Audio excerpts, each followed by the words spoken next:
gamble with death. Forget the visions of royal feasts and extravagant banquets. Medieval Europe wasn't serving up roasted turkey legs and turkey-laden tables. Nope. Think mouldy bread, mystery meats, and whatever wasn't too rotten to stomach. No forks, no hygiene, and absolutely no idea if what you were eating was food or the disease that would kill you. And for the poor, it wasn't just bad, it was a nightmare. So if you've got snacks by your side, maybe think twice before you take another bite. Wonder how people actually survived this culinary nightmare? Well, stick around. Before we dig in, drop a comment. Where are you watching from? What time is it in your world right now? I'm always curious which time zones are crazy enough to tackle this topic at midnight. Now, let's dim the lights, take a deep breath, and get ready to sink your teeth into the worst menu in European history. In the early centuries of medieval Europe, the staple of every meal, whether in a royal castle or a humble peasant hut, was bread. But not the kind of bread we know today, soft, pillowy, and fresh from the oven. Instead, bread during this period was hard, stale, and often served as little more than a vessel for soup or stew.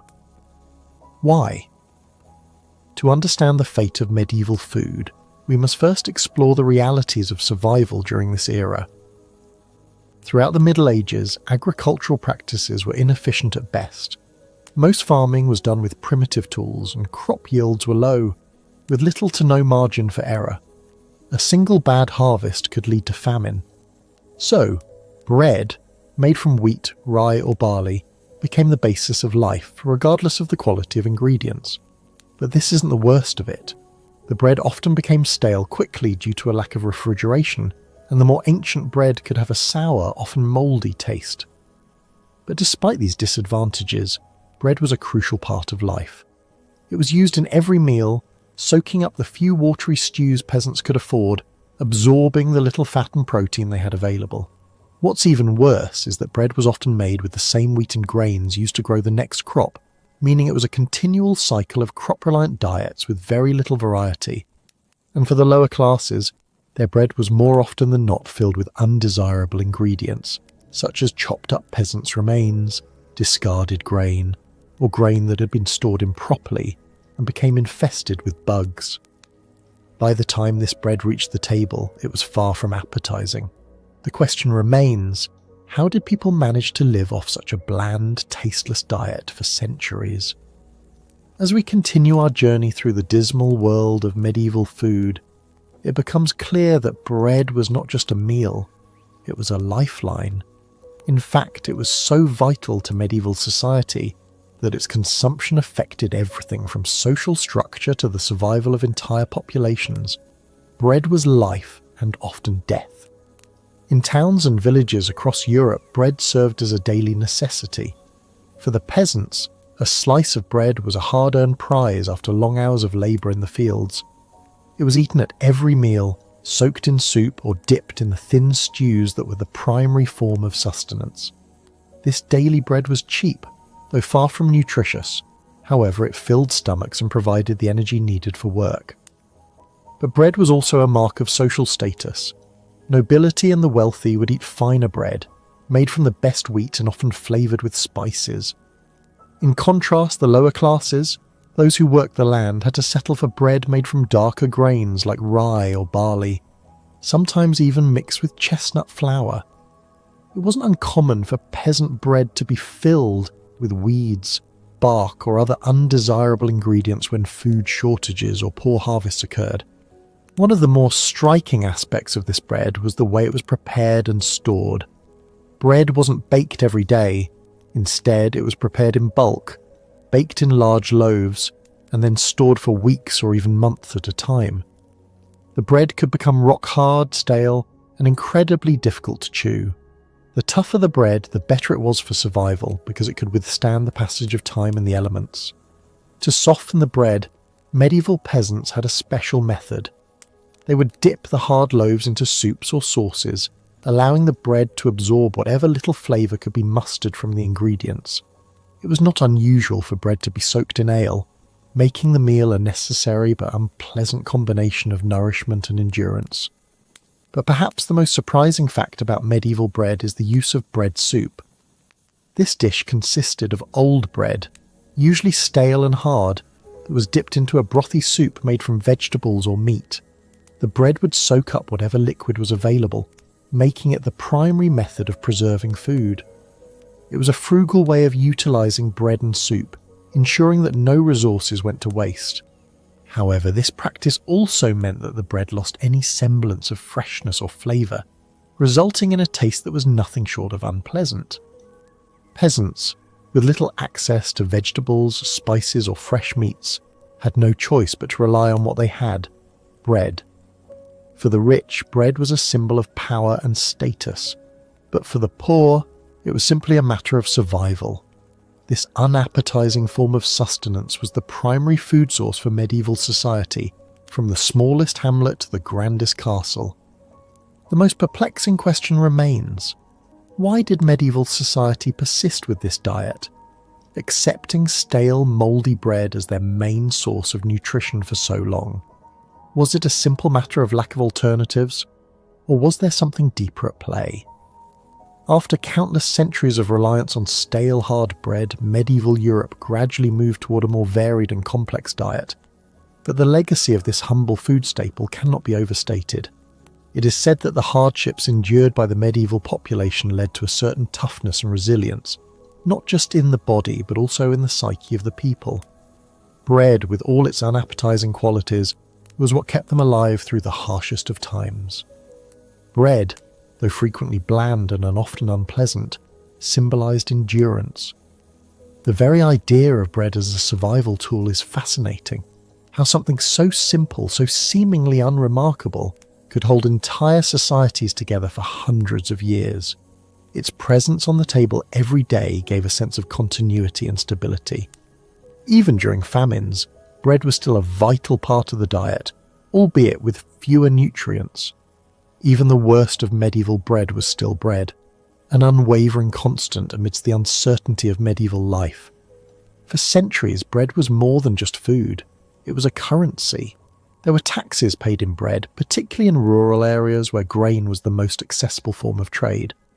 In some cases, entire armies were fed on bread, sometimes made from the poorest quality flour. Bread was also used in religious ceremonies. Christians in the medieval period were taught that bread was a symbol of life and divine providence, particularly in the form of communion, a tradition that, while spiritual, also echoed the importance of bread in daily life.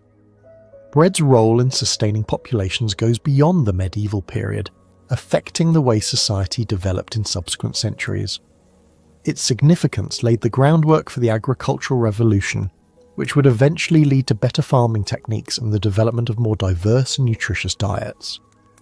As more crops became available, such as potatoes and maize, bread recipes began to diversify. The hard, stale loaves of the past were replaced with lighter, softer and more palatable breads, though the simple loaves of the past still haunt the historical imagination. But still, even today, the legacy of medieval bread lives on. From the humble beginnings of wheat and barley loaves, we now have the variety of bread we see across the world today. But there is something haunting about the very idea of a food so foundational yet so unremarkable. The stale bread of medieval Europe, filled with the remnants of 1,000 years of struggle, paved the way for the global food culture we now enjoy, albeit without the same hardships. How much of the world's modern culinary traditions were influenced by the basic, often dreadful meal? In what ways does the survival instinct embedded in the medieval diet still resonate in today's global food practices? The story of medieval bread, with all its unappetizing history, reminds us of the resilience of the human spirit in the face of adversity. It wasn't just about the bread, but the people who survived on it.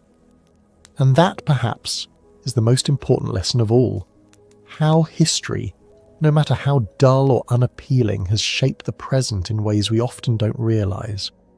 The word fruit conjures up images of colourful, succulent apples, plump berries, and sweet peaches, foods we can easily find in grocery stores today. But in medieval Europe, fruit wasn't always as abundant or as delightful as we might think. The relationship between medieval society and fruit was complex, and most of the fruits that were common during this time are no longer part of our modern diet.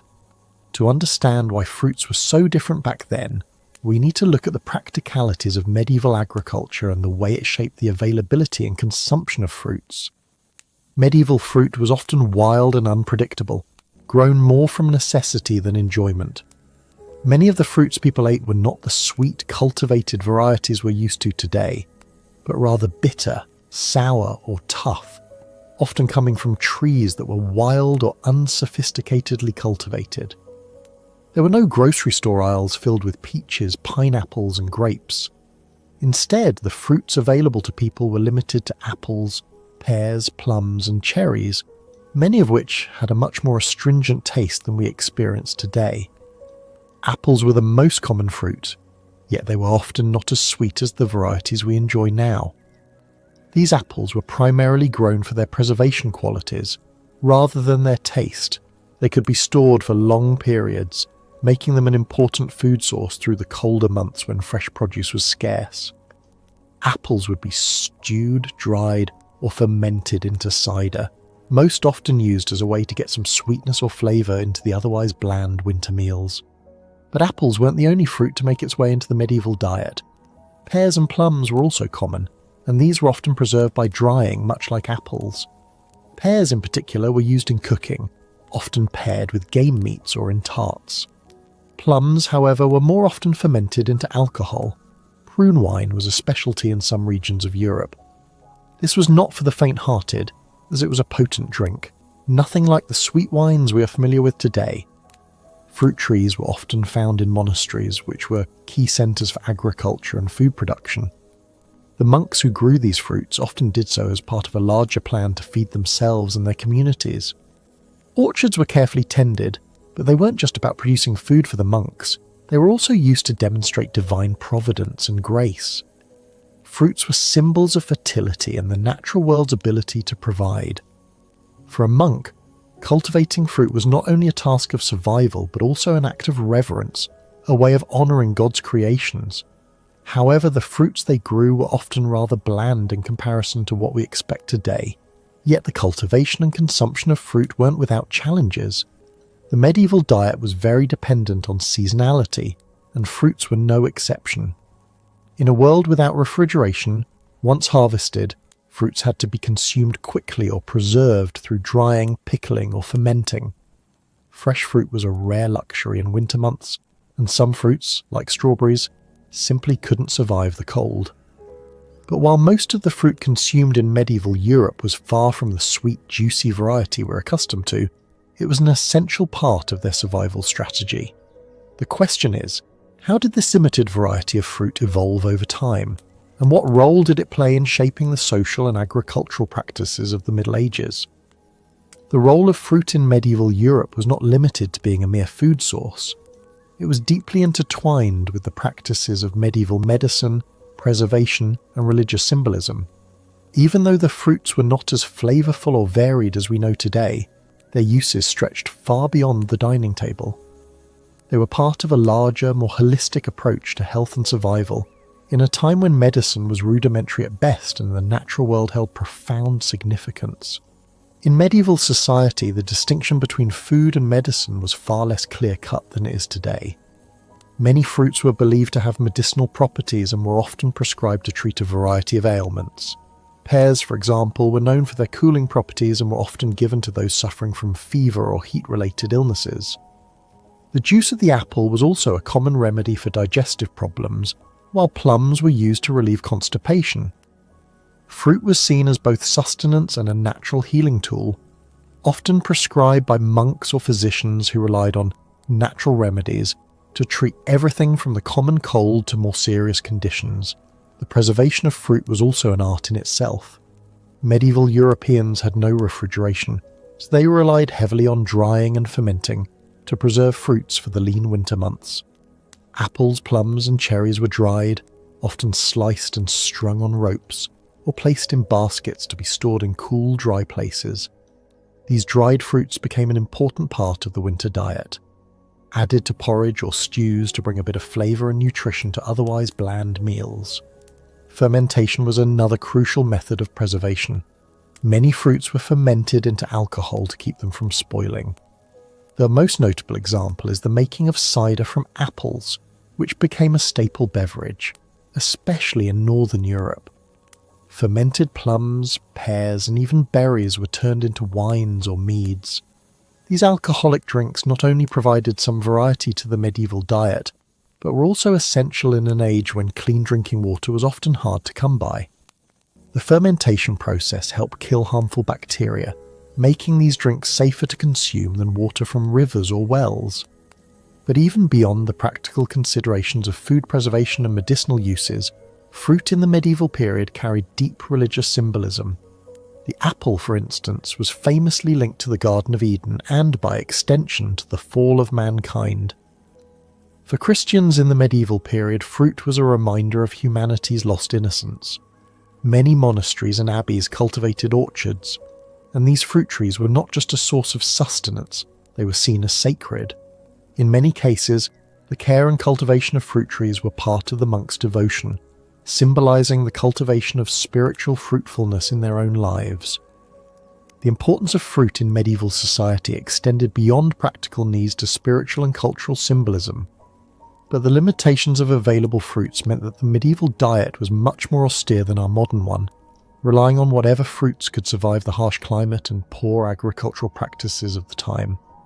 Even so, the medieval reliance on fruit for both food and medicine revealed a deep connection to nature, a relationship that would later influence the agricultural revolutions of the Renaissance and beyond. Yet despite the significance fruit held, it wasn't enough to sustain medieval society on its own. The question remains, how did the need for a more varied and nutritious diet push medieval Europeans to innovate and diversify their food practices in the centuries that followed? As medieval Europe slowly transitioned into the Renaissance period, the way people approached food began to change dramatically.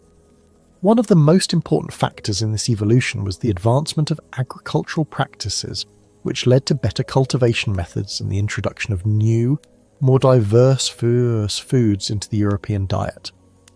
This period saw the beginnings of more sophisticated farming techniques, which in turn allowed for better fruit varieties to be cultivated, setting the stage for a broader array of flavours, textures, and nutrients.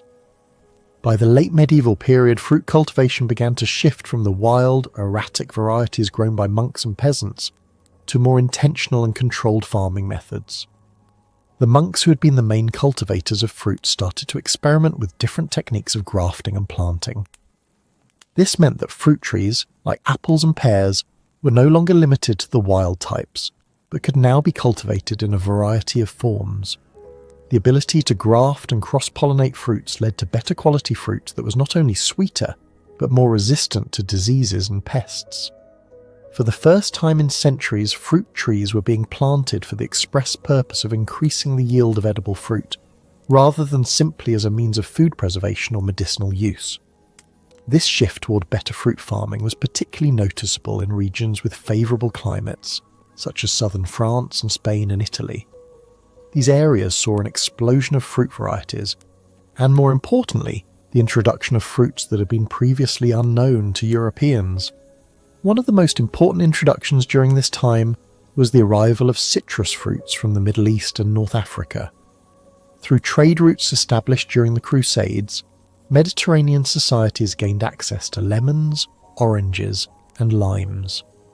The bitter flavour of these fruits was initially unfamiliar to Europeans, but they soon became prized for their ability to help preserve food and their potential medicinal properties. Citrus fruits became symbolic of luxury, and their presence in the royal courts of Europe was a clear sign of wealth and refinement. Another key development was the rise of the fruit orchard as a business enterprise. Wealthier landowners, both in urban and rural areas, began to treat fruit cultivation as a serious agricultural pursuit. These orchards were no longer just a supplement to a diet of bread and ale. They became specialised in producing a variety of fruits, which could be sold at markets, transported over long distances, or even exported to other countries.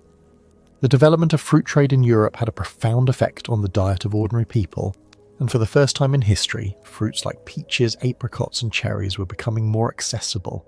especially to the growing middle class.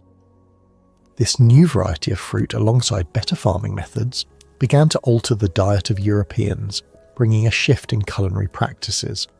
The more refined and diverse types of fruit cultivated in the Renaissance period began to appear in the royal courts, in the diets of the aristocracy, and eventually over time in the homes of ordinary people. Fruit began to be seen as something more than a survival food.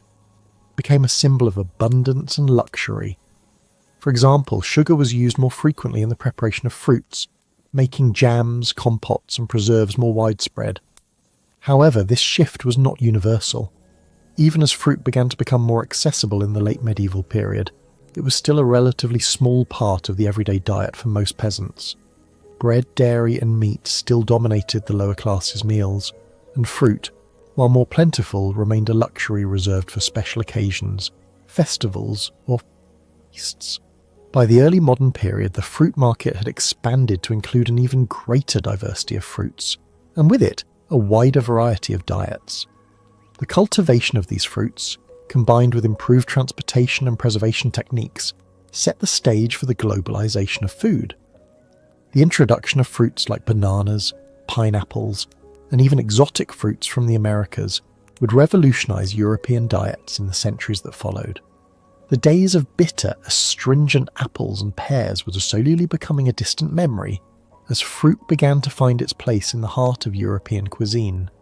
Looking back, the evolution of fruit in Europe is not just a story of agriculture, it's a tale of innovation, trade, and adaptation. Medieval fruit may have been less sweet and more utilitarian, but it paved the way for the vast diversity of fruit we enjoy today. The ingenuity of medieval farmers and the exchange of goods across continents transformed fruit from a basic survival food into the delicious, varied component of modern diets. The question remains, however, how much of our modern food system, including the fruit we take for granted, can be traced back to those early experimental days of cultivation in medieval Europe? The fruits we eat today, from apples to citrus, have rich, layered histories, each one with its own story of survival, change, and cultural exchange. How did these fruits shape the global food market as we know it today? In the medieval period, a hearty bowl of soup or stew was often the highlight of a meal. These humble dishes, made from whatever ingredients could be gathered or scavenged, were not just filling, they were essential to the survival of the European population. Stews, broths, and soups were the backbone of medieval food, especially for the lower classes. But while they may seem simple, these meals held a deeper significance, both nutritionally and socially, and played a critical role in the survival of medieval Europe's population. The ingredients for these soups were as basic as the methods for preparing them. Most medieval stews consisted of a combination of grains, vegetables, and some form of protein. Meat, if available, was a luxury, and the poor often had to make do with bones, scraps, or salted fish. The core of the stew was usually a grain like barley, oats, or rye, which helped thicken the soup and make it more filling. These grains were cheap, widely available, and could be grown in abundance, making them the perfect staple for the medieval diet. Vegetables such as cabbage, leeks, onions, carrots, and peas were commonly used in these stews.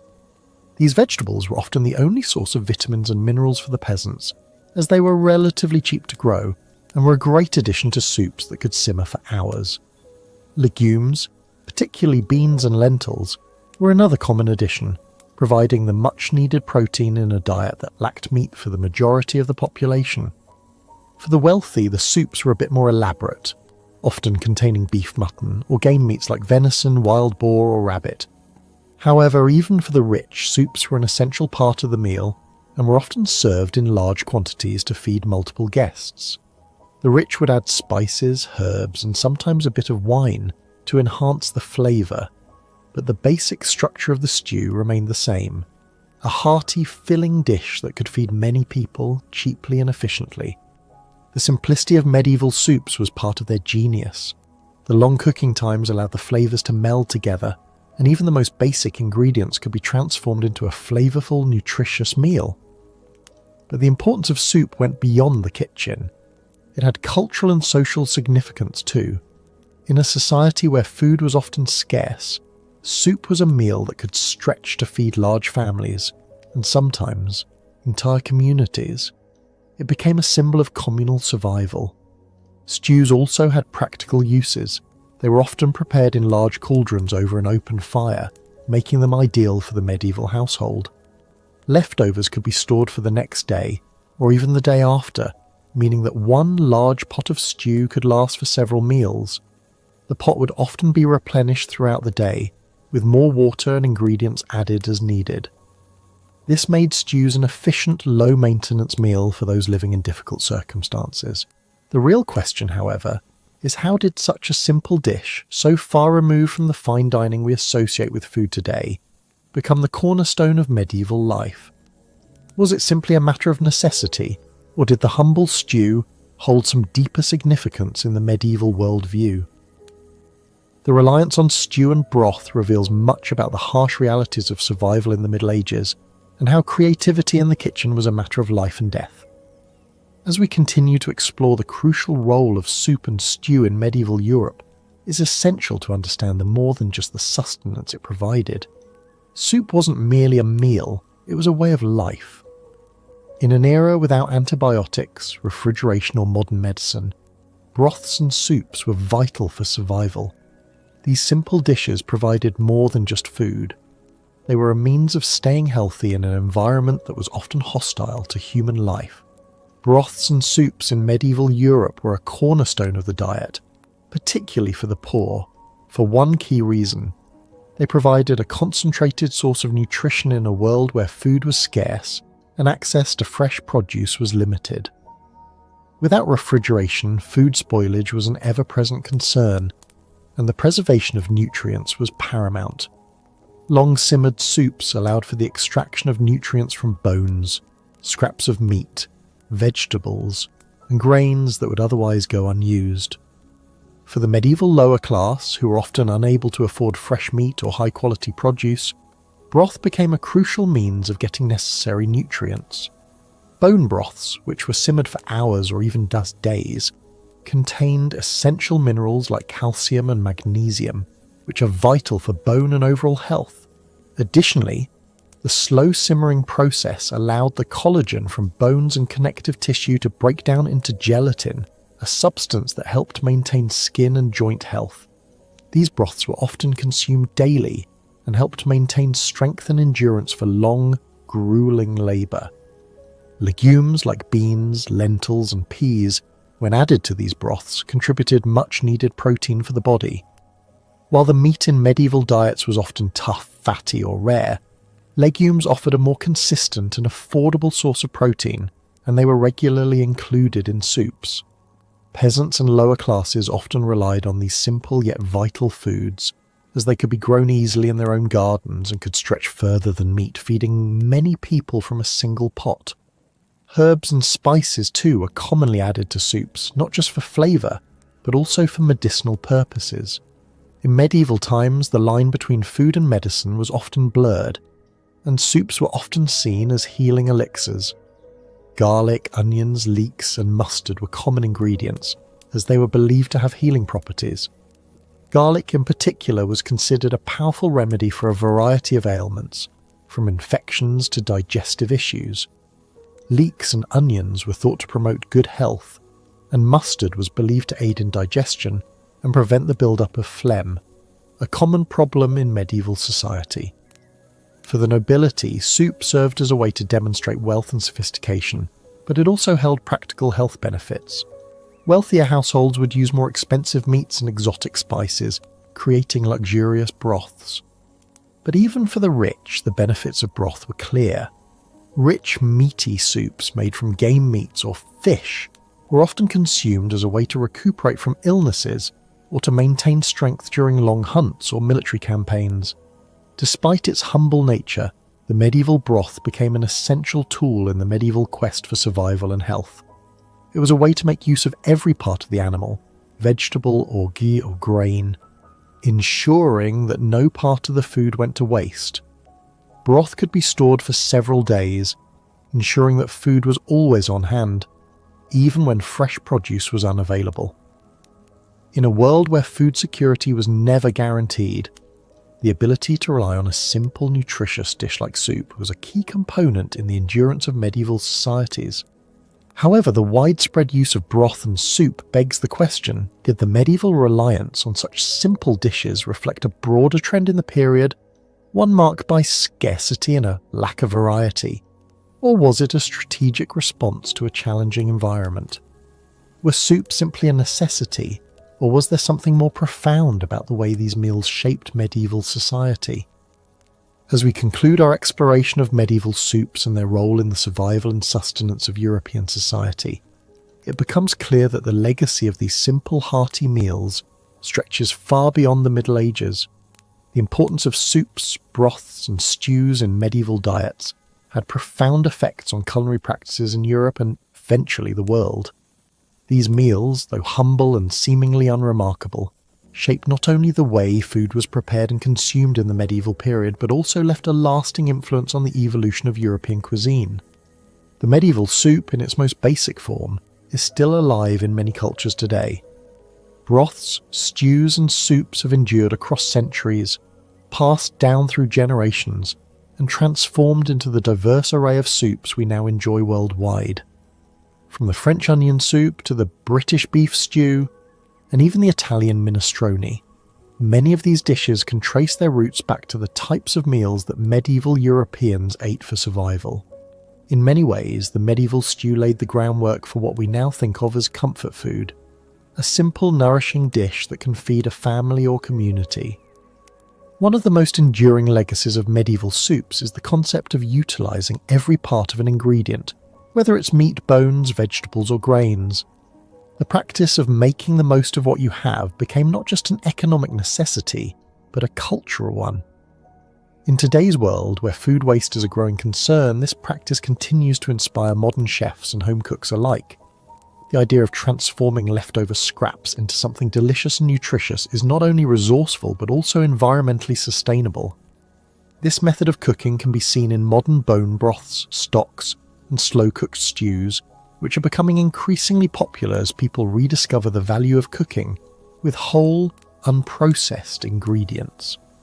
Medieval broths were also foundational in the development of modern soups, which today form a significant part of many people's daily diets. Whether it's a classic chicken soup for the sick, a rich, hearty beef stew after a long day, or a warming vegetable broth to keep the winter chills at bay, these meals continue to evoke feelings of comfort, community, and nourishment. The cultural importance of soups, especially in family and communal settings, speaks to their historical significance. In the Middle Ages, a bowl of soup wasn't just food, it was a means of survival and a reflection of the values of the time, resourcefulness, community, and care. Furthermore, the medieval legacy of soup extends beyond Europe. As trade routes opened up and cultures began to blend, the exchange of culinary techniques and ingredients played a significant role in shaping global food traditions. The use of spices, herbs, and the practice of slow cooking travelled from the kitchens of medieval Europe to the tables of Asia, the Americas, and beyond. This cross-cultural exchange helped spread the principles of cooking with broths and stews, enriching global cuisine with new flavours, textures, and methods. However, even with all these innovations, it's important to remember that medieval soups were born out of necessity. The reliance on soups as a primary form of nourishment reflects the scarcity of food and the harsh realities of the time. The soups that medieval peasants ate were often made with the most basic, affordable ingredients: root vegetables, legumes, and scraps of meat. They were filling, sustaining, and inexpensive, but also reflective of the challenges that came with living in an era where food production was unpredictable and survival was never guaranteed. Despite these humble beginnings, soup grew into something more. It became a symbol of resilience, a testament to the creativity and ingenuity of people who made the best of what they had. So, as we sit down to a bowl of soup today, it's worth reflecting on the centuries of culinary history that brought this simple dish into our kitchens. From the medieval peasants who relied on it for survival to the chefs who now turn it into gourmet dishes, soup has transcended its humble beginnings. It is a reminder that even in the most challenging of times, humans have the ability to adapt, create, and endure. The next time you enjoy a bowl of soup, whether it's a classic chicken noodle or a rich savoury stew, remember that you're partaking in a culinary tradition that has sustained civilizations for centuries. The question remains, though, how much of today's culinary innovation can be traced back to the fundamental techniques and practices that evolved out of medieval necessity? And what does this enduring tradition say about the human spirit's capacity to thrive, no matter how harsh the environment? In medieval Europe, food was not just a matter of survival, it was also an expression of power, wealth, and status. The grand banquets held in castles and palaces were spectacles of excess, with tables piled high with meats, fruits, and exotic spices. These feasts were not only an opportunity to display one's wealth, but also a tool for cementing political alliances, showcasing nobility, and demonstrating the host's control over his domain. But while these feasts were magnificent displays of abundance, they were also deeply dangerous. The excesses of medieval feasts, combined with poor food handling and preparation practices, made them breeding grounds for disease and death. The food at medieval feasts was often rich and opulent, designed to dazzle and overwhelm the guests. The meat was the centerpiece of these banquets, with roasted boar, venison, wild fowl, and beef making regular appearances. These meats were often seasoned with heavy doses of salt, sugar, and spices, both to preserve the food and to add exotic flavors. Spices, which were imported from Asia and the Middle East, became the ultimate symbol of wealth, with pepper, saffron, and cinnamon being used generously. But these feasts were not just about luxury. They were also an opportunity to demonstrate political power. Rulers would invite their vassals, allies, and rivals to these elaborate banquets as a way of asserting their dominance. The feast became a stage for negotiations, a place where political deals were struck, and where the subtle messages of loyalty and power were communicated through the abundance of food on display. A lavish feast could send a powerful message about the wealth and strength of the host, while a more modest banquet might be interpreted as a sign of weakness. Despite the grandeur of these feasts, there was a dark side. The wealth that supported these extravagant gatherings often came at the expense of the common people, whose lives were dominated by poverty and hunger. The disparity between the sumptuous feasts of the rich and the meagre meals of the peasantry was stark, and it added to the social tensions that defined medieval society. But perhaps the most deadly aspect of these feasts was the food itself. Without refrigeration or modern preservation methods, meat would often spoil before it was cooked. The heavy use of salt and spices was as much about preservation as it was about flavour. However, even with these methods, food poisoning and outbreaks of disease were common at these gatherings. The consumption of tainted meat, improperly handled food, or contaminated water could lead to a swift and deadly illness, sometimes taking down entire noble families or courts in a matter of days. One of the most infamous cases of a deadly feast occurred in 1410, when a banquet held by the Archbishop of Canterbury was responsible for the death of several prominent guests. The culprit, a dish made from a large roasted boar that had been poorly cooked and was contaminated with botulism. Several guests who partook in the feast fell ill, and many died within hours of eating. The tragic event became a cautionary tale about the dangers of feasting without proper knowledge of food preservation and preparation. But it wasn't just spoiled meat that posed a threat. The medieval aristocracy also consumed large amounts of sugar, especially in the form of pastries and sweet dishes. Sugar was rare and expensive, and its use in food was a clear marker of status. However, excessive sugar consumption led to a variety of health problems, from tooth decay to diabetes, and may have contributed to the overall decline in health among the nobility. The opulent feasts that were meant to signal power and prestige were, in some cases, contributing to the very downfall of the elites who hosted them. As medieval feasts became more extravagant, so did the risks associated with them. With no understanding of germs, bacteria, or proper food safety, the potential for death at a feast was not just a rare accident, it was a very real risk. For the rich and powerful, the same lavish banquets that displayed their wealth and power were also the most likely to lead to their undoing.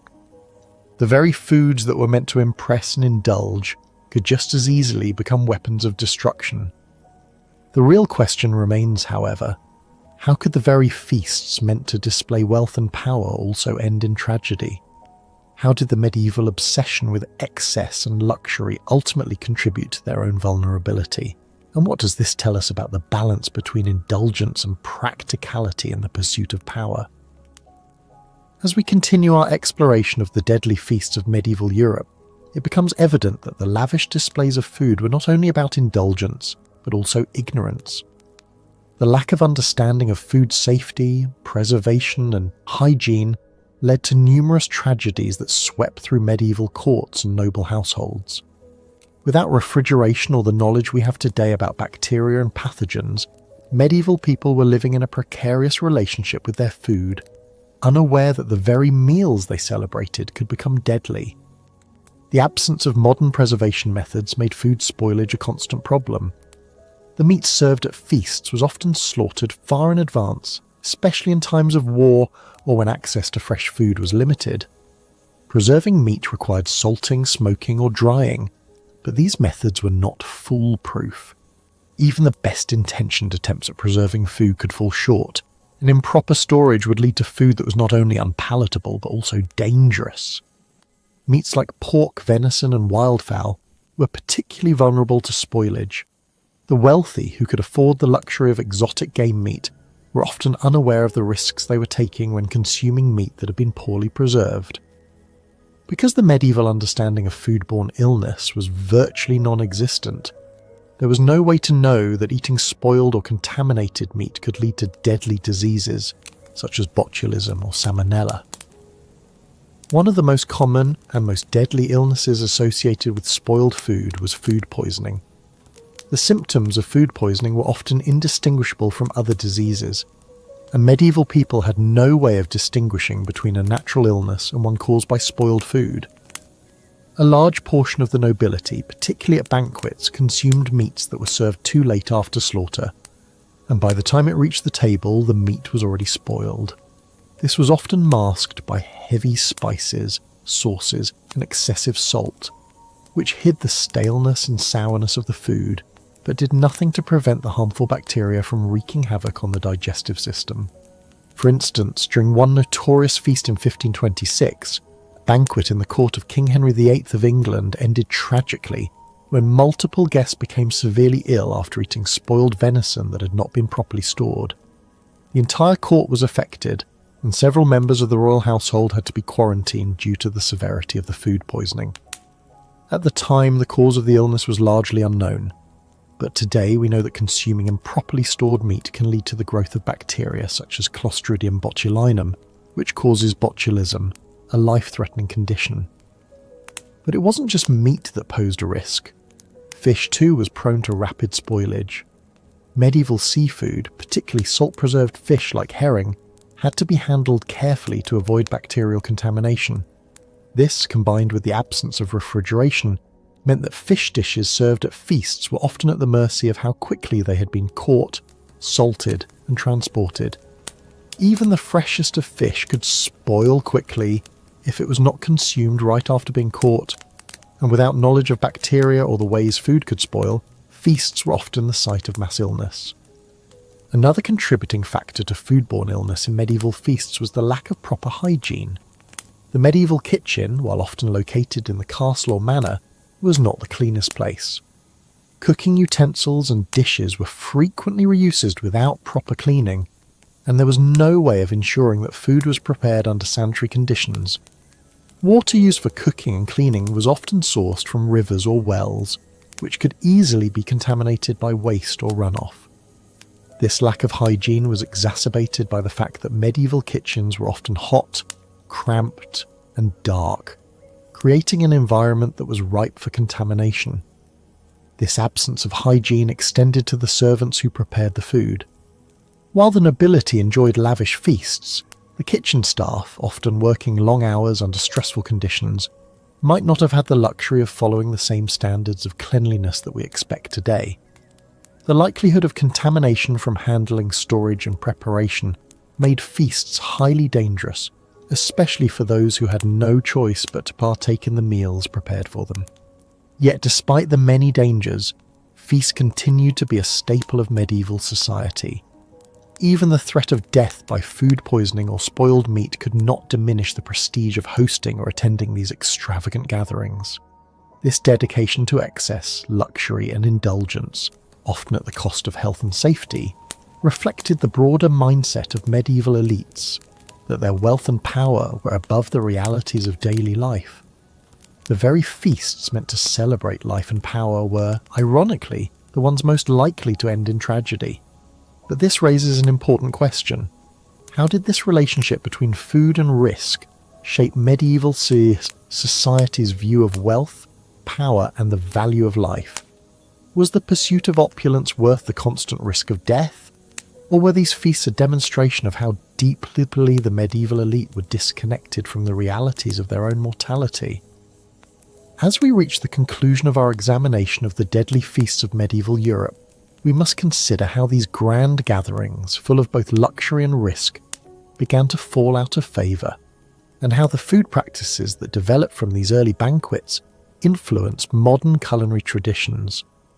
Over time, the extravagance of medieval feasts and the dangers associated with food poisoning began to make people reconsider their eating habits.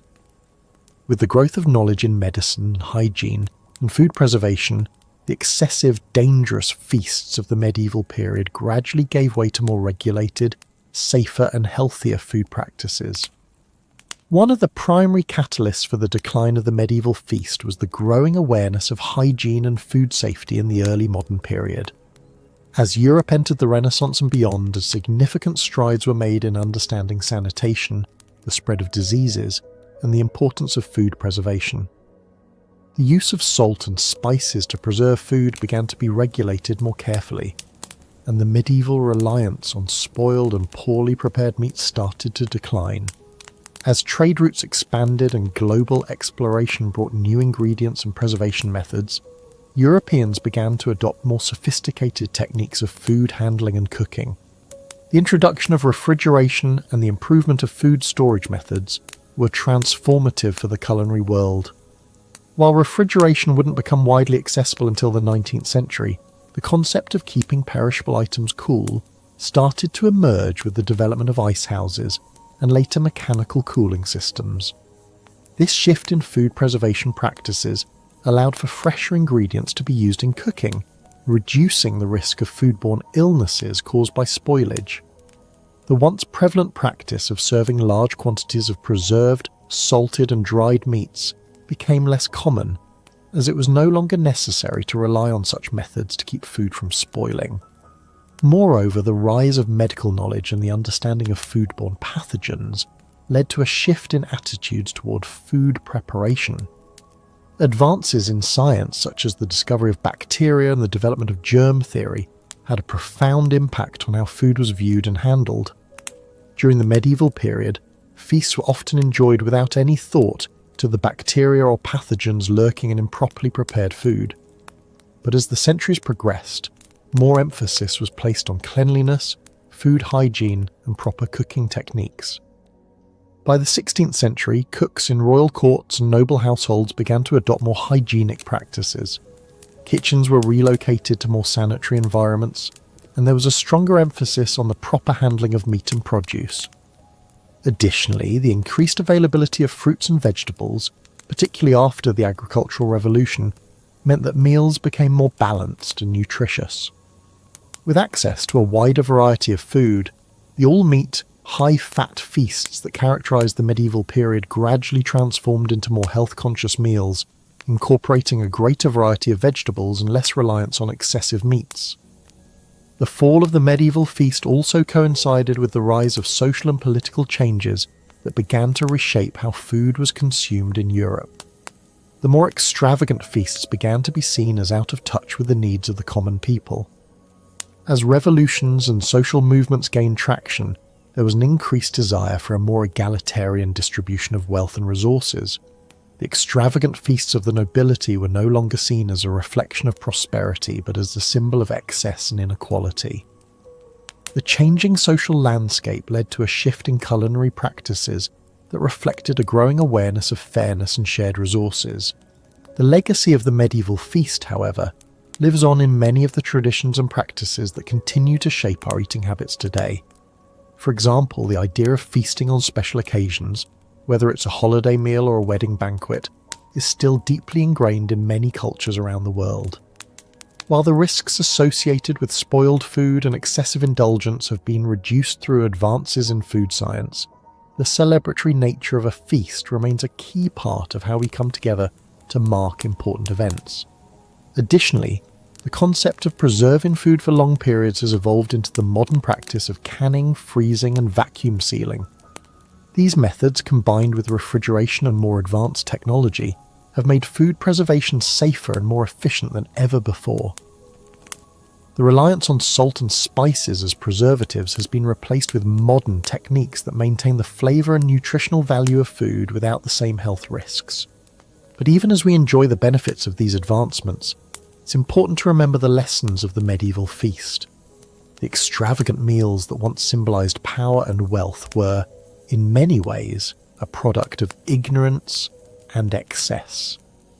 They remind us that food, while essential to life, must be treated with respect, knowledge, and care. The fall of these dangerous feasts and the rise of safer, healthier food practices are a testament to humanity's ability to adapt and improve over time. As we look to the future of food, we must ask ourselves, how can we ensure that the lessons learned from the deadly feasts of the past continue to guide us? In a world where food security, sustainability, and health are growing concerns, it's vital that we reflect on the mistakes of history while working to create a more equitable and sustainable food system for the generations to come. Medieval hunting was not simply a recreational pastime. It was a practice deeply rooted in the survival of the nobility and in their ability to showcase power, control, and wealth. The hunt, while seemingly an elegant and noble activity, was fraught with danger, not just for the hunted animals, but for the hunters themselves. During this time, hunting was an essential part of medieval life, especially for the aristocracy, who depended on it both for food and for social status. However, hunting also presented hidden risks and often had dark consequences for both the participants and the animals involved. In the medieval period, hunting was primarily reserved for the aristocracy and royalty. It was a sport that defined the upper class, and participation in hunting was seen as a mark of power and distinction. Those who could afford to hunt in royal forests or private reserves were the ones who could afford the luxury of land, and their wealth and influence were often measured by the animals they hunted. The pursuit of game, whether it was deer, wild boar, or even birds of prey, was considered a way to demonstrate one's superiority over nature and over other men. The hunt itself was often an elaborate and dangerous event. Hunting parties would be large and filled with nobility, servants, and trained hounds. The method of hunting was brutal. For large animals like deer and boar, the hunt could last for days, with hunters and their dogs chasing their prey through dense forests. The hunt was both thrilling and perilous. The animals were not easy prey, and hunting them required great skill. Wild boar in particular was dangerous to hunt because of its ferocity. A single boar could easily kill or seriously injure a hunter, and there were numerous accounts of hunters being gored by these powerful animals. Deer too could be deadly, especially when cornered, and the risk of injury from a stag's sharp antlers was high. While the hunt was often a display of aristocratic dominance, it also had a dark side. The hunting grounds were often vast, and the aristocracy claimed ownership of large swathes of land for this purpose. The land on which these hunts took place was often taken from commoners who were pushed off their ancestral land to make way for the elite's desire for leisure and game. The poor were excluded from hunting rights and were left with fewer resources, as the land that could have been used for farming was turned into hunting grounds for the privileged. This growing division between the haves and the have-nots was one of the factors that fueled social unrest in the medieval period. Hunting also had an impact on the ecosystem itself. The practice of hunting large animals in vast quantities led to the overhunting of certain species, contributing to their decline. Some species, like the wild boar and the European aurochs, a species of wild cattle, were hunted to near extinction during the medieval period due to the demands of the hunt. The consequences of such unchecked hunting were far-reaching not only for the animals but for the stability of the ecosystems they inhabited. Yet beyond the physical dangers and the ecological impact, hunting also had hidden moral and ethical implications. The act of killing animals, often just for sport, was a luxury that most common people could not afford, and it was an exercise in excess that reflected the growing inequalities between the classes. For the common folk, watching a nobleman or a king hunt while they struggled to survive was a bitter reminder of the disparity in wealth and power. As the hunt continued to thrive as an elite activity, it became a central part of medieval culture, with some of the most lavish feasts being held in honour of successful hunts. Large quantities of meat from the animals hunted were often served at these feasts, further reinforcing the social divide and the role of hunting as a symbol of aristocratic power. However, the dark side of medieval hunting was not limited to the environment or the commoners. It also took a toll on the hunters themselves. The risks involved in the hunt, coupled with the brutal nature of medieval weaponry, meant that many nobles were injured or killed during hunting expeditions. The dangers of hunting became so notorious that by the late medieval period, laws were put in place to regulate hunting and restrict the types of animals that could be hunted and the areas where hunts could take place. These regulations were largely in response to the growing concerns over safety, but they also reflected the changing attitudes toward the practice. Yet despite these regulations, hunting continued to be a symbol of nobility and power for centuries to come. It was not just a means of obtaining food, it was a way for the elite to maintain their control over land, resources, and people. As the centuries went on, hunting slowly began to transition into more structured and regulated forms, such as game reserves and private hunting clubs. These changes ultimately led to the creation of modern hunting practices, though the legacy of medieval hunting lives on in the culture of hunting and its connection to wealth and power. The question remains, however, was the thrill of the medieval hunt worth the ecological damage, the dangers, and the social inequalities it perpetuated? And in what ways did the practice of hunting become more than just a sport, but a symbol of aristocratic control and excess? As we continue to examine the dark side of medieval hunting, we must delve into the ethical and societal implications of this practice. While hunting was undeniably a central aspect of medieval life for the aristocracy, it also reflected deeper, more troubling values about the relationship between humans, nature, and social hierarchy. For the nobility, the act of hunting was more than just a means of obtaining food, it was a display of power, wealth, and dominion over both animals and people. The ethics of hunting in the medieval period were rooted in a culture of excess, exploitation, and inequality, and the very nature of the hunt served as a stark reminder of the deep divisions in medieval society. At the heart of the medieval hunting system was the idea of rights. The right to hunt on one's land and the right to take certain animals for sport or food. These rights were strictly reserved for the nobility, with peasants and commoners being excluded from the privilege of hunting. The ownership of hunting grounds was, therefore, a sign of aristocratic power, and hunting became an activity that reinforced the social and political hierarchy. Those with the most land were not just wealthy landowners. They were also the ones who controlled the animals within those lands, and their right to hunt was legally protected and upheld by the laws of the time.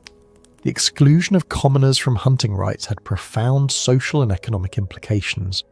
The peasants, who worked the land and often lived in close proximity to the forests and fields, were prohibited from hunting or taking game for themselves.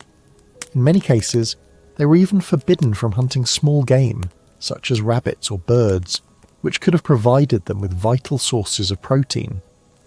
This restriction meant that the poor were dependent on their lords for access to food, further cementing the power dynamics of medieval society. For the nobility, hunting was a form of leisure, but it was also a display of their dominance over the common people. The hunt was not simply about acquiring food, it was about showing that the hunters had the power to take whatever they desired from the land, no matter the consequences for the people who lived on it. The nobility's ability to hunt large game, deer, wild boar, and other exotic animals, reinforced the idea that they were above the law and had the right to claim dominion over all aspects of nature. This sense of entitlement was central to the medieval aristocracy's self-image and the way they viewed their place in the world. At the same time, the medieval hunt was also a violent, bloodthirsty affair. The animals were often killed in brutal ways, with the hunters employing sharp weapons like swords, spears and arrows to bring down their prey. Hunting could be a bloody dangerous sport, and it was not uncommon for the hunters themselves to be injured or even killed during these expeditions. The hunt was not just a demonstration of power over nature, but also of the hunter's own ability to control life and death. For the nobility, the hunt was an expression of their superiority, an opportunity to prove that they had mastered the natural world. However, the ethics of hunting were questioned even during the medieval period. Many religious leaders condemned the act of hunting as morally reprehensible. The church in particular saw hunting as an act of indulgence and wastefulness. The idea that hunting for sport was acceptable while the poor struggled to survive raised ethical concerns. Some clergy members viewed hunting as a form of vanity and a reflection of the greed and excess that plagued the aristocracy. They also pointed to the hypocrisy of hunting for leisure, while the same lands were often poorly managed for agricultural purposes, leading to food scarcity for the common people.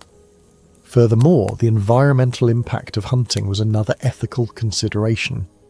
Overhunting led to the depletion of animal populations, which had long-lasting effects on the ecosystems. Many species, such as the wild boar and the European aurochs, were hunted to the brink of extinction. The disregard for sustainability in hunting practices contributed to the collapse of animal populations and ultimately altered the natural balance of the medieval landscape. While the nobility revelled in their ability to hunt with impunity, the ecological consequences of their actions were beginning to emerge. By the late medieval period, the pressures of overhunting and environmental degradation began to take their toll. The once abundant forests and game reserves that had sustained the aristocracy were being depleted, and the consequences of this were felt not only by the animals, but also by the people. In response to these growing concerns, laws were enacted to regulate hunting, particularly to prevent the overhunting of certain species and to restrict hunting practices to protect the environment. These laws, known as forest laws, were designed to protect game animals, regulate hunting methods, and prevent deforestation. However, these laws were often selectively enforced, and their primary beneficiaries were still the nobility, who had the power to shape them to their advantage.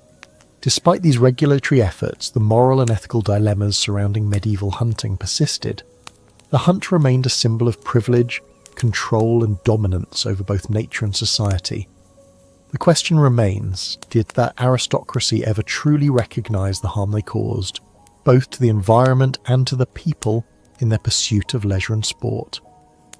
And what role did the growing awareness of ecological destruction and social inequality play in the eventual transformation of hunting practices in later centuries? As the centuries progressed, the medieval practice of hunting began to evolve, both socially and legally. The once proud tradition, deeply intertwined with aristocratic privilege, gradually became more regulated, and the excesses that defined medieval hunting practices started to give way to modern hunting laws and wildlife conservation. This shift was not just a result of the growing awareness of environmental and social issues, but also a consequence of the changing political landscape and the rise of new economic systems. By the late medieval period, social tensions were mounting. The inequalities between the elite and the common folk had reached a breaking point, particularly as the disparity between the rich and poor became more pronounced.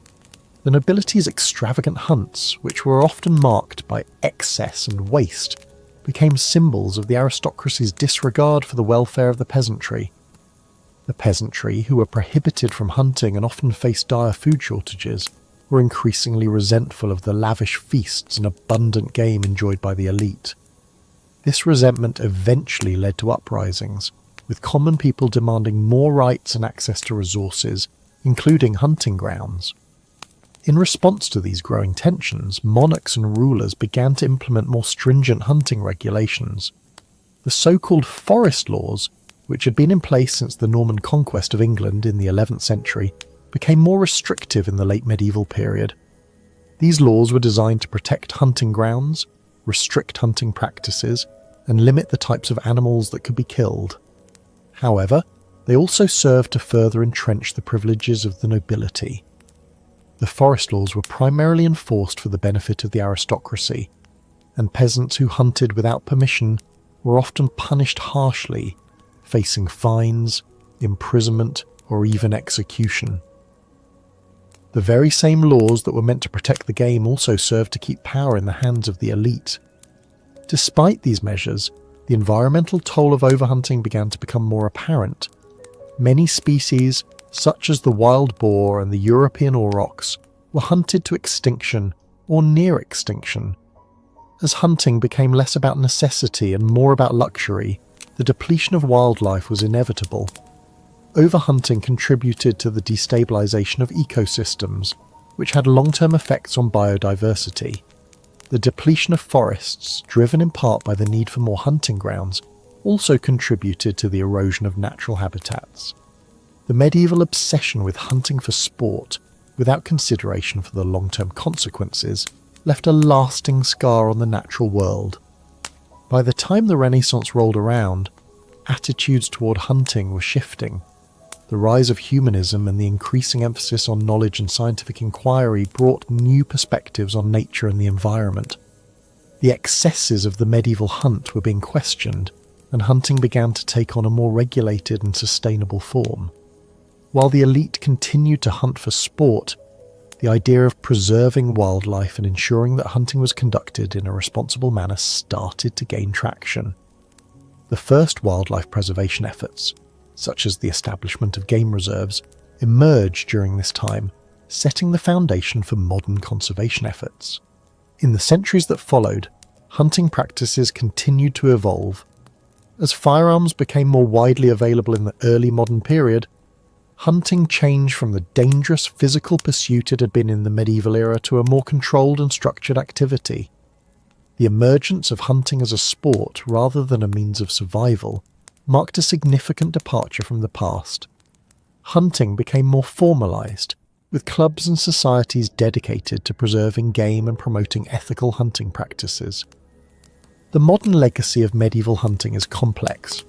On one hand, hunting continues to be a popular activity, enjoyed by millions of people around the world. It has been romanticized in literature and film, often seen as a noble pursuit or a way to connect with nature. However, hunting practices today are subject to far stricter regulations and are often tied to wildlife conservation efforts. The lessons learned from medieval hunting, the importance of sustainability, respect for wildlife and ethical considerations, have shaped the way we approach hunting and wildlife management today.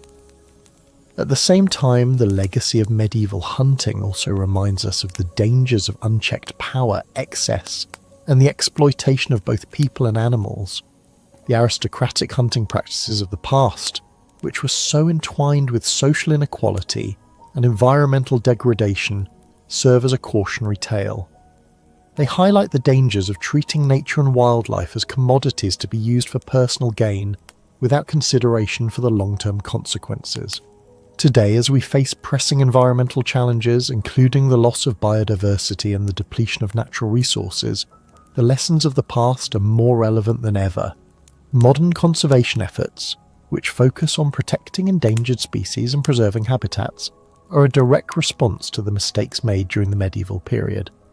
The shift from excessive hunting to sustainable wildlife management is a reflection of a growing recognition that our relationship with nature must be one of stewardship, not exploitation. The final question remains: how can we ensure that the mistakes of the past, particularly those related to hunting and the treatment of wildlife, are not repeated in our modern world? What role does our understanding of history play in shaping our attitudes toward conservation and sustainable practices in the future? The medieval period was marked by countless hardships, but none were as devastating as the arrival of the Black Death in the 14th century. This plague, which swept through Europe between 1347 and 1351, claimed the lives of an estimated one-third of the continent's population leaving entire villages abandoned and cities in chaos. The Black Death was not just a medical crisis, it was a social and economic catastrophe that fundamentally altered the course of history. But perhaps the most striking aspect of the Black Death was the complete inadequacy of medieval medicine in responding to the pandemic. Medieval Europe was ill-equipped to deal with the plague, both in terms of medical knowledge and infrastructure. The medical understanding of the time was primitive, and many of the treatments used to combat the disease were not only ineffective but dangerous. The theory of the four humours, based on the idea that the human body was governed by four basic fluids, blood, phlegm, yellow bile and black bile, dominated medieval medical thought. According to this theory, illnesses were caused by imbalances in these humours, and the treatments focused on restoring harmony through methods like bloodletting, purging, and the use of medicinal herbs. When the Black Death arrived, doctors and healers had no real understanding of what caused the disease or how it spread. Theories about its origin varied widely. Some believed it was a divine punishment for humanity's sins, while others thought it was caused by bad air or miasma, a poisonous vapour that supposedly emanated from rotting matter. This miasmic theory led to the widespread use of pestilential fragrances, such as perfumes, to ward off the supposed bad air. However, these measures had little effect on the spread of the plague. In the face of such a devastating disease, the medical profession found itself powerless. The medical community was divided on how to treat the sick, and many treatments, like bloodletting, actually made things worse by weakening the patient's already fragile constitutions. Some doctors prescribed purging the body with strong laxatives, while others relied on herbal remedies, many of which were either ineffective or outright harmful. In some cases, doctors recommended a combination of remedies, such as bathing in rose water or drinking a mixture of wine and vinegar, but none of these offered any real hope of salvation. Despite their best efforts, medieval doctors were unable to stem the tide of death. Hospitals were overwhelmed with sick patients, and there was little distinction between the roles of physicians, surgeons, and barbers. Many barbers at the time were also called upon to perform surgery or administer basic medical treatments. The healthcare system, such as it was, could do little to prevent the rampant spread of the disease. The question then is, how did the medieval population respond to such an unprecedented catastrophe? Faced with death on an unimaginable scale, people turned to a variety of coping mechanisms. Some sought solace in religion, praying for divine intervention, while others blamed minority groups such as Jews for allegedly causing the plague. This scapegoating led to widespread violence against Jewish communities, who were often accused of poisoning wells and causing the disease. Entire Jewish populations were massacred or expelled from cities in an effort to rid the land of the supposed plague bringers. Social upheaval was another consequence of the Black Death. Entire communities were ravaged, and with so many people dead, the fabric of society began to unravel. Economic instability grew as labour shortages led to the rise of wages, which in turn resulted in class tensions. The nobility struggled to maintain control over their lands and peasants, who now demanded higher pay for their work and better conditions. The very structure of medieval society was beginning to crack, and it would never be the same again. The Black Death also had an immense psychological impact on the survivors. With death so widespread, many people lived in constant fear, believing that the plague could strike at any moment. Survivors were left to grapple with the trauma of losing family, friends, and entire communities. The plague led to a growing sense of fatalism in medieval society, with the idea that life was fleeting and death could come at any time, becoming more deeply ingrained in the collective psyche. The medieval response to the Black Death highlighted the stark limitations of medical knowledge and the inability of society to effectively address such a widespread crisis. Yet despite the failure of medieval medicine, the plague forced Europe to adapt in ways that would shape future developments in science, medicine, and social structures. As the Black Death raged across Europe, its terrifying spread forced people to look for ways to prevent the disease from taking more lives. While medical knowledge was woefully inadequate and many of the treatments failed, The crisis gave rise to early attempts at what we might now recognise as public health measures. These efforts were rudimentary and often based on superstition, but they marked the beginning of a shift in how disease and hygiene were understood, which would ultimately lay the foundation for modern public health systems. One of the earliest and most widespread measures taken to combat the plague was the imposition of quarantines. The concept of quarantine originated in the Italian port city of Ragusa, modern-day Dubrovnik, in 1300, when authorities ordered that ships arriving from plague-infested areas be isolated for 40 days before passengers and crew were allowed to disembark. This period of isolation was known as a quaranta, Italian for 40, and it was designed to prevent infected individuals from spreading the disease to others. Though the scientific understanding of how diseases spread was non-existent, the practice of isolation began to curb the movement of the disease in some regions.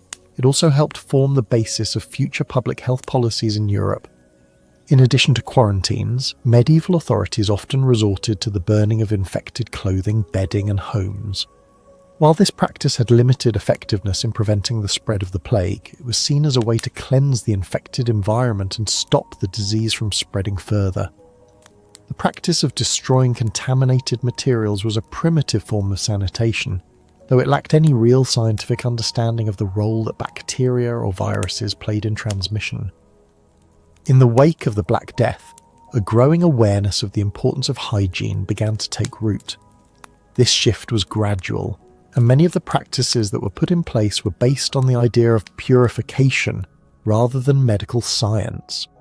People were urged to bathe regularly and to maintain clean living environments, although the concept of germs or bacteria was not yet understood. In some cases, authorities ordered the cleaning of streets and public spaces and the removal of waste from urban areas, though this was often more about preventing the bad air or miasma that was believed to cause disease rather than addressing the true underlying causes. Some cities, particularly in Italy, took steps to protect public health by regulating the conditions in which food was prepared and sold. This was part of a broader effort to improve sanitation and reduce the risk of disease. While these early public health measures were far from perfect, they marked a significant shift in thinking about how disease could be controlled. The lessons learned from the Black Death, though rudimentary, would eventually form the foundation of modern public health systems in Europe. The role of religion in dealing with the plague was also significant. As the Black Death unfolded, many believed it was a divine punishment for sin, and clergy urged people to repent and pray for mercy. The religious response to the plague was one of both fear and hope, fear of divine retribution and hope for deliverance through repentance and prayer. The religious context led to the rise of certain rituals designed to ward off the disease. Some individuals would carry amulets, while others would engage in processions or flagellations, self-inflicted punishments, to appease God. These religious practices were, of course, largely ineffective in stopping the plague, but they served as an emotional outlet for a society gripped by fear and uncertainty. As the plague swept through Europe, many people turned to religious leaders for comfort and guidance, often in the hope that divine intervention would halt the epidemic.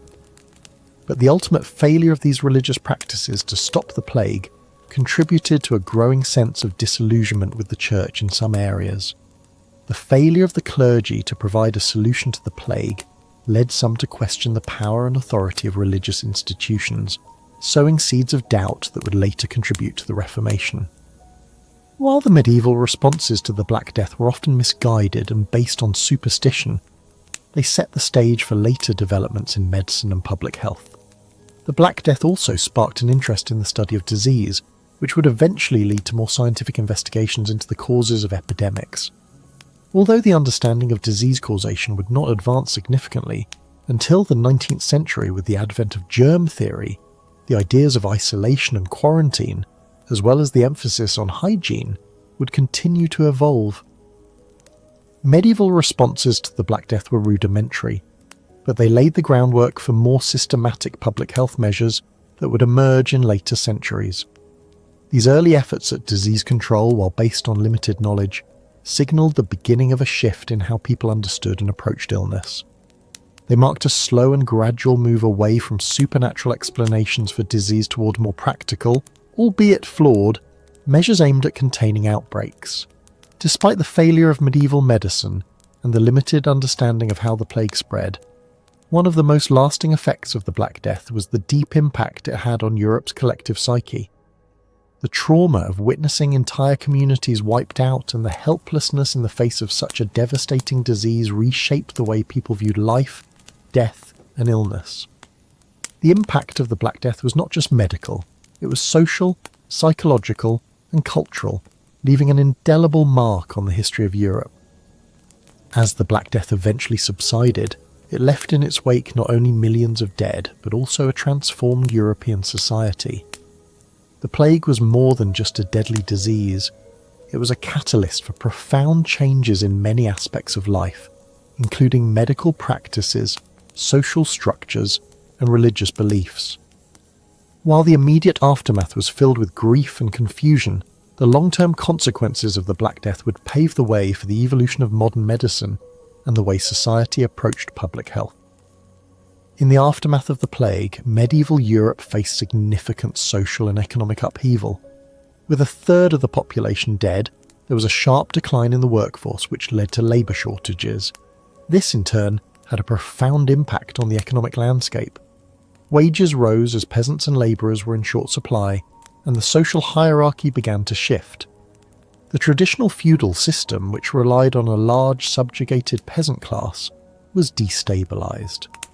This shift was part of a broader trend toward the rise of the middle class and the eventual breakdown of the rigid class structure that had dominated Europe for centuries. The Black Death also had a lasting impact on medical practices.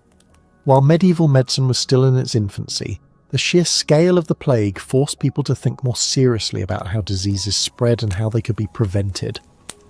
Although medieval medicine remained largely ineffective in combating the plague, it laid the groundwork for future advancements.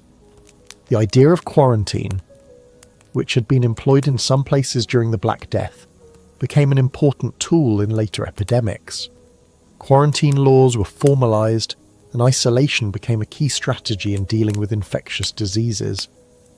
Another important shift in the aftermath of the Black Death was the growing importance of hygiene and sanitation. Though the medieval understanding of disease transmission was still primitive, the plague made it clear that unclean living conditions could exacerbate the spread of disease. Cities and towns began to implement more rigorous cleaning measures, such as removing waste and creating more hygienic living spaces. These early efforts at improving public sanitation were the precursors to the more modern public health initiatives that would emerge in later centuries. In terms of medical knowledge, the Black Death spurred some of the most significant changes in medieval thought. The devastation of the plague prompted a re-examination of the medical practices of the time.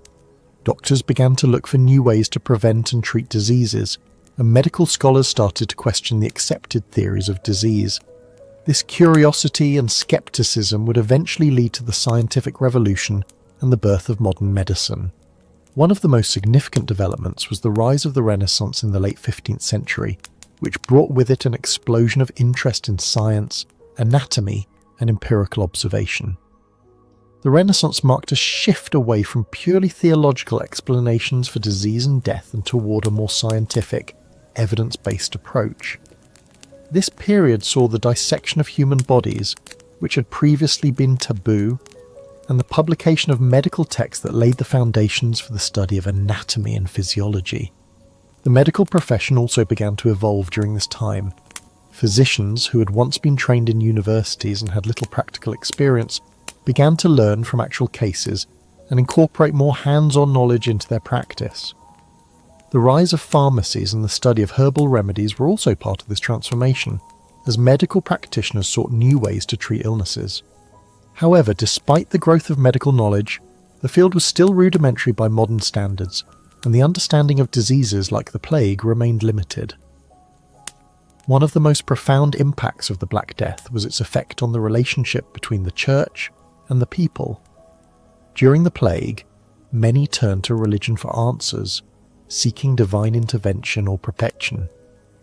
But the failure of the church to offer a solution to the plague led to growing disillusionment. people began to question the authority of religious institutions and sought answers from sources outside of the church. This shift in thinking would contribute to the weakening of the church's influence in Europe and set the stage for the Protestant Reformation in the 16th century. The Black Death also had lasting cultural effects. With so much death and destruction, many people began to view life and death in a more fatalistic way. Art, literature, and philosophy from this period often reflected a preoccupation with mortality and the transience of life. The Dance of Death motif, which appeared in art and literature, illustrated the inevitability of death, regardless of one's status or wealth. This shift in cultural attitudes was a response to the immense suffering and loss caused by the plague, and was emblematic of a society grappling with its own mortality. In a broader sense, the plague changed how people viewed medicine.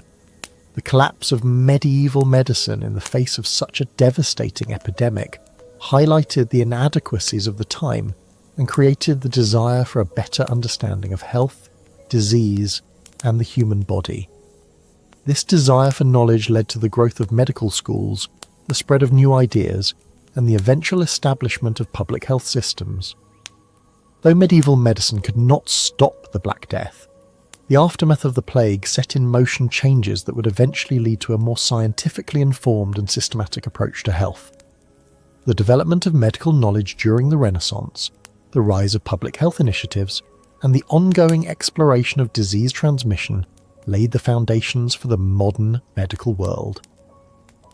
The question remains, how did the trauma of the Black Death, with its widespread death and societal upheaval, lead to the eventual growth of scientific inquiry and medical innovation?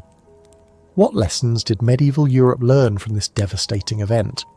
And how did those lessons shape the development of public health and medicine in the centuries to come? Medieval warfare was defined by its raw brutality. Battles were often fought with rudimentary weapons, with knights and foot soldiers clashing in hand-to-hand combat. Unlike the organised, technologically advanced armies of today, medieval soldiers fought in chaotic and violent confrontations, where tactics were often more about brute strength and endurance than strategy and precision. The experience of battle in the Middle Ages was nothing short of horrific, and the physical toll it took on those involved was immense. The most iconic image of medieval warfare is that of the knight in shining armour, but the reality was far grimmer. Knights, though they enjoyed noble status, were often just as vulnerable to injury and death as their common foot soldiers. The armour they wore, which has come to symbolise chivalric ideals, was heavy and cumbersome, offering limited protection against weapons designed to pierce through it. Swords, maces and axes were the main weapons of the battlefield, and they were often used with savage force. The brutality of medieval warfare was not just about the weapons used, but also the tactics employed. Armies often fought in close formations, charging at one another in a frenzy. The noise of clashing steel, the screams of the wounded, and the smell of blood and sweat filled the air. The battlefield was a place where survival was uncertain, and death could come in an instant. There was no room for mercy or hesitation. Every soldier was fighting for their life, and the outcome of the battle often depended on who could outlast the other in sheer willpower. The use of cavalry was another defining feature of medieval warfare. Mounted knights would often charge into battle, using their speed and mobility to break enemy lines. The weight and force of a knight on horseback wielding a lance or sword was enough to crush an opponent's defences. However, the role of the knight in battle was not just about brute force. It was also deeply symbolic. The knight, as a member of the warrior class, was bound by a code of honour and chivalry which dictated how they should conduct themselves in battle. But even in the heat of battle, the concept of chivalry would often be put to the test. While knights were expected to show bravery and honour on the battlefield, medieval warfare was often far from noble. The aim was not just to defeat the enemy, but to annihilate them. Once a battle was won, the victors would often engage in the practice of looting, pillaging, and massacring the survivors. Towns and the villages were ransacked, and prisoners were often executed on the spot. The brutality of war was not limited to the battlefield. It extended to the treatment of civilians who were often caught in the crossfire of sieges and raids. The toll that medieval warfare took on society was immense. Wars were costly, both in terms of human lives and resources. The destruction of villages and towns, the loss of crops and livestock, and the disruption of trade and commerce all had far-reaching consequences. The constant state of conflict and instability left little room for social or economic development, and many regions of Europe were locked in cycles of violence that lasted for centuries. Yet despite the chaos and bloodshed, medieval warfare also gave rise to the concept of chivalry, a code of conduct that sought to bring some measure of order and honour to the violent world of battle. The ideals of chivalry, which emphasised bravery, loyalty and respect for women and the weak, became central to the identity of the knightly class. These ideals, while often disregarded on the battlefield, helped shape the social fabric of medieval Europe, and the idea of the knight as a noble and honourable figure became ingrained in the collective consciousness. But were the ideals of chivalry just a facade to justify the brutality of warfare? Or did they reflect a genuine attempt to bring honour to a society defined by violence and conflict? How did the rise of chivalry influence the development of medieval society, and what role did it play in shaping the future of European warfare? The rise of chivalry in medieval Europe was, in many ways, an attempt to bring some sense of order and nobility to a world rife with violence and chaos. The chivalric code, though often idealised, was a set of principles that governed the conduct of knights and other members of the warrior class. This code, which emphasised bravery, loyalty, respect for women and protection of the weak, sought to bring honour to an otherwise brutal and unforgiving society. Chivalry was first and foremost a code of conduct for knights, who were considered the highest and most noble of warriors. As knights were often the leaders in medieval armies, the chivalric code was not just about individual behaviour, it was about how knights should conduct themselves on the battlefield, in the courts, and in their interactions with others. The chivalric code was deeply influenced by the ideals of Christian morality, and it was intertwined with the teachings of the Church. A knight was expected to serve God, defend the Christian faith, and protect the innocent, especially women, children, and the poor. The most famous of the chivalric virtues was courtesy, which included the respectful treatment of women, the elderly, and those of lower social status. The knight was seen as a protector, not just in battle, but in society at large. Knights were expected to uphold justice, protect the oppressed, and behave with humility and honour. The idea of noble warfare was central to the chivalric code. Battles, while brutal and bloody, were meant to be fought for just causes, whether that was defending one's lord, the church, or the common people. A knight was supposed to engage in combat only when necessary, and it was expected that they would fight with honour, avoiding treachery or deceit. However, the practical application of chivalry was often far from ideal. While the code promoted noble ideals, medieval warfare was inherently brutal, and knights were frequently involved in acts of violence and destruction that violated the principles of the code. The reality of medieval warfare was not as chivalric as the tales of knights and their noble deeds would suggest. While knights were trained in the art of combat, they were also part of a violent hierarchical system in which power was often maintained through force. In this context, the chivalric code, while promoting honour and virtue, was sometimes used as a tool to legitimise violence and war. One of the key contradictions of chivalry was the concept of courtly love.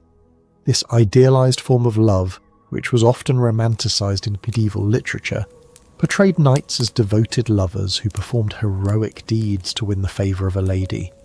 Courtly love was not necessarily about marriage or physical relationships, but was an expression of the knight's loyalty and devotion to a lady, often one who was married to another man, or of higher status. While the concept of courtly love was deeply romanticised, it also reflected the complex power dynamics of medieval society. Women, who were often seen as the property of their husbands or fathers, were placed on a pedestal in chivalric literature, but their actual roles in society were restricted. Knights, in their devotion to ladies, could gain honour and reputation, but the idealised nature of this love rarely translated into true gender equality. chivalry also played a significant role in the development of feudal society. The feudal system was based on a hierarchy of lords and vassals, and knights were typically vassals who swore loyalty to their lords in exchange for land and protection. The relationship between a knight and his lord was governed by a mutual obligation of loyalty, military service and honour. Knights were expected to fight in their lord's battles, defend their lands, and serve as protectors of the realm. In return, they were given land and titles, as well as the status that came with being part of the knightly class. This system of feudalism created a rigid social order, in which the code of chivalry helped reinforce the power dynamics between the aristocracy and the lower classes. Despite the contradictions between the ideals of chivalry and the reality of medieval warfare, the code had a profound impact on European culture. The chivalric ideals of honour, loyalty and bravery became central to the identity of the medieval knight, and these principles were reflected in the literature, art and philosophy of the time. Epic tales of knights, such as the stories of King Arthur and his Round Table, portrayed knights as heroic figures who embarked on quests to defend the weak, uphold justice and seek honour. These stories, though often exaggerated and romanticised, helped to establish the knight as the quintessential symbol of medieval chivalry.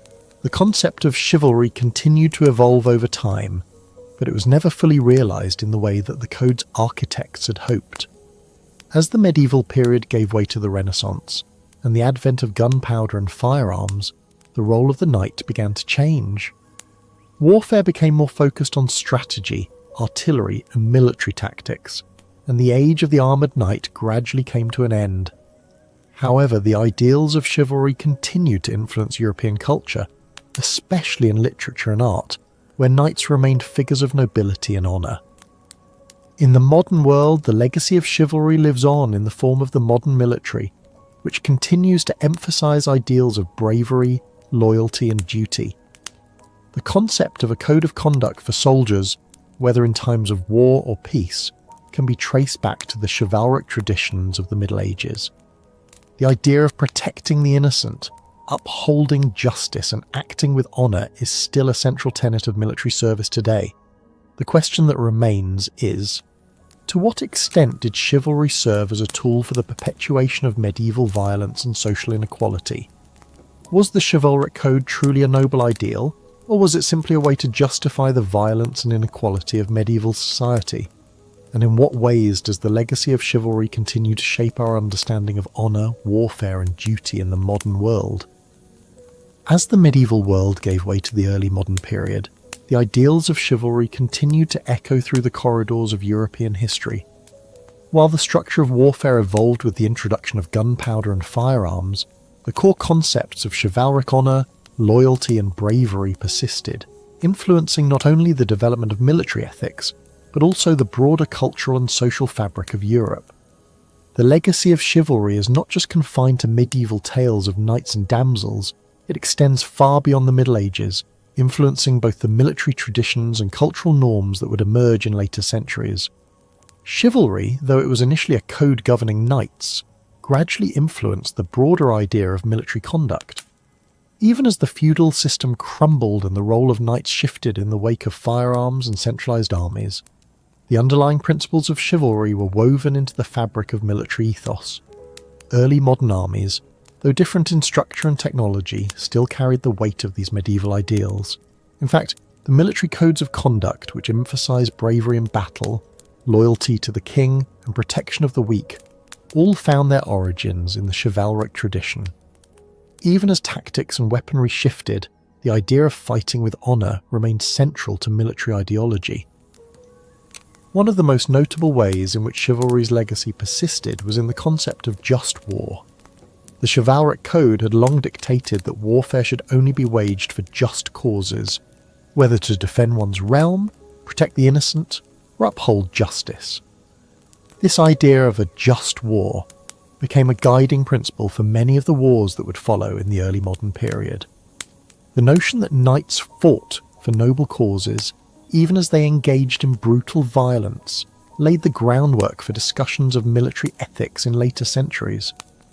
The idea that war should have a moral framework, that combatants should fight with restraint and purpose would be further developed during the Renaissance and into the Enlightenment. At the same time, the ideals of chivalry became increasingly romanticised in European literature and art. The stories of King Arthur, Charlemagne, and other legendary knights became symbols of an idealised past, one in which warriors fought for honour and virtue rather than for political power or material gain. These tales of heroism, loyalty, and courtly love were not just entertainment, they were meant to inspire future generations and to keep alive the values that chivalry represented. In literature, the knightly code continued to be depicted as a model of ideal behaviour, one that transcended the grim realities of medieval warfare. In modern times, the influence of chivalry can still be seen in the way we view warfare and honour. The concept of the gentleman soldier, a soldier who behaves with dignity, respects the rights of prisoners, and fights for a cause greater than personal gain, can trace its origins back to the chivalric ideals. The legacy of knights, who are expected to behave with courtesy and fairness even in battle, continues to shape the ethical frameworks that govern modern armed forces. In fact, many of the ethical codes followed by contemporary military institutions, such as the Geneva Conventions, which prohibit the targeting of civilians and the mistreatment of prisoners, echo the spirit of chivalry. Furthermore, the language of chivalry has permeated modern notions of masculinity, leadership, and nobility.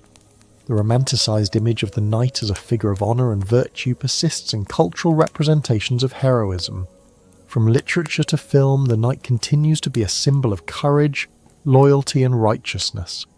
These values, while often idealised, still resonate in modern depictions of military leaders, superheroes, and even corporate leaders who are portrayed as champions, fighting for the greater good. However, the legacy of chivalry also prompts us to question the tension between its noble ideals and the often brutal realities of war. While the chivalric code sought to impose a moral structure on warfare, medieval battles were not fought according to these ideals. The knightly class, despite their adherence to the code, often engaged in violent conquests, looting, and destruction. The reality of medieval warfare was messy, filled with contradictions and ethical dilemmas that the chivalric code could not always resolve. In modern times, we continue to struggle with these contradictions. How do we reconcile the ideals of honour and justice with the brutal nature of war? In considering the legacy of chivalry, it is important to recognise that it was not just a code for warriors, but also a reflection of the values of medieval society. Chivalry was intertwined with the idea of nobility and the feudal system. It was a reflection of the hierarchy that placed knights at the top, with clear divisions between those who fought, those who farmed, and those who prayed. The ideals of chivalry were also a tool of social control, reinforcing the power of the aristocracy by setting standards of behaviour that reinforced their privileged status. In the modern world, where the traditional roles of knights and nobility have largely faded, the legacy of chivalry is more symbolic than practical, yet it still shapes the way we think about war, honour, and leadership. It continues to inform our cultural myths and the moral frameworks we use to evaluate the actions of leaders and soldiers. The enduring presence of chivalric ideals reminds us that while warfare may evolve in its methods and technologies, the core values of bravery, loyalty, and honour continue to resonate in our collective consciousness. So as we look at the legacy of medieval chivalry, we must ask ourselves, how does the romanticised view of the knight still influence our perception of heroism and warfare today? And can we ever truly separate the ideals of chivalry from the violent history it helped to shape?